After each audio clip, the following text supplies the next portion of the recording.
Last month, real estate expert Linda Craft was here. We were talking about different types of neighborhoods in the Triangle, and the conversation got so good we had to do a part 2. So Linda joins me again now to talk about the other type of homeowners association our viewers need to be aware of, and that's self-managed. That's right. Well, we kind of started with you can buy in a neighborhood with absolutely no homeowners association at all, and you can have some things that happen. Yeah. Self-managed is where you have a group of homeowners that manage without a property management company. Okay. And the reason they do that is they're going to be able to save a little bit of money, maybe 10% or so that they would typically pay to the management company.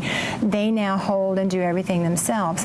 That's all fine if you have a small neighborhood where you don't have a whole lot to manage. How would you define small?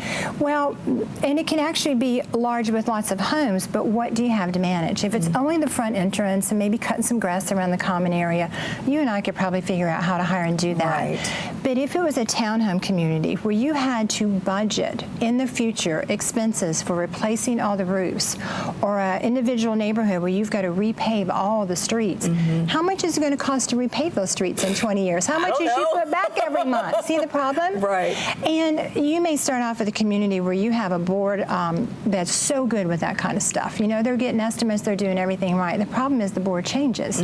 So when that person who has all that experience and knowledge steps away, and you and I take over, well, what are we going to do? Right. We don't know what we're doing. Or what if no one steps up? Or someone's forced to step up? Does that happen? Well, no. Somebody's got to step up. In fact, if no one does, you'll really see it real fast because the neighborhood's going to start to get run down. There's no one calling to remind the landscaper to cut that front entrance or replace that dead bush. Because when you self-manage, you have to do all of that, right? So you have to take care of everything. So it can work and it can be successful, but there's also some risk involved, especially, you know, how much dues do we collect this year to make sure 20 years from now when we replace roofs or we repave asphalt that we've got enough money in the reserves.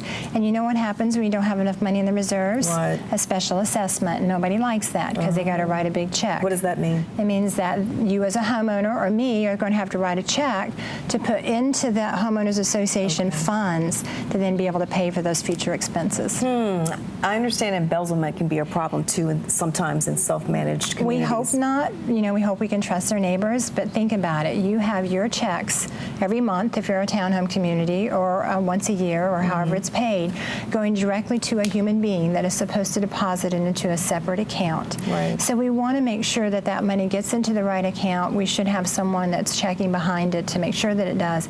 And if they're writing any checks to pay bills at all, we should have 2 signers. And that way you know you've got 2 people in your neighborhood kind of watching over the money. So when you're shopping for a home, how do you know? Is this something that's written in documents that you see, whether it's self-managed or some other type of management? That's correct. You should always ask for the restrictive covenants and the bylaws, and that's how you'll find out. And then, of course, get a copy of the budget for the neighborhood to see what the reserves are. And have you had some success with self-managed neighborhoods? I mean, it's not all bad. I mean, it can work sometimes. It actually can work, you know, to where you've saved some money, you've kept the dues down. A lot of times, many of the neighbors get in together and they, you know, take care of the front lawn, or they plant plants, and, you know, everything is fine. But you just really want to be careful whenever you have a lot to maintain or big ticket items. That's where you can really have some issues with those reserves. The self-management is really, it's hard to get people to police themselves. It's very hard, and that is the hardest thing of all, is that, let's say you decided not to cut your grass, your fence needed to be stained, and I'm thinking, oh my gosh, I wish you would paint those shutters. It looks horrible. Every time I drive by, oh, that house, you know, we've all been there.